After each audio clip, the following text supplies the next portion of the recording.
पुढची बातमी पाहूयात। राज्यामध्ये आता बुलडोझर देवा पॅटर्न चालणार। भाजपचे नेते नितेश राणे यांनी आता पुन्हा एकदा अल्टिमेटम दिलाय। अनधिकृत मजार काढून टाकायचं नितेश राणे यांनी म्हटलेलं आहे।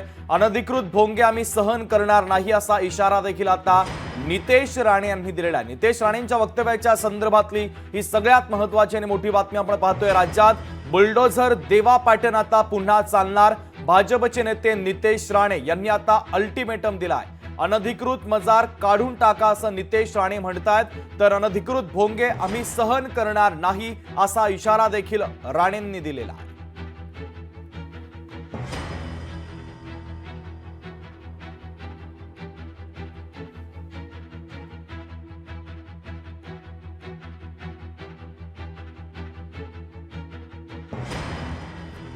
तर अनधिकृत भोंगे आम्ही सहन करणार नाही, आता महत्त्वाचं विधान नितेश राणे यांनी केलेलं आहे। नितेश राणे यांनी आता अल्टिमेटम दिल्याचं पाहायला मिळतंय।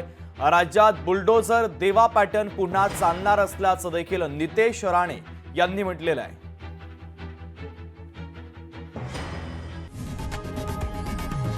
लोकशाही मराठी ऐका, पहा, जागरूक रहा।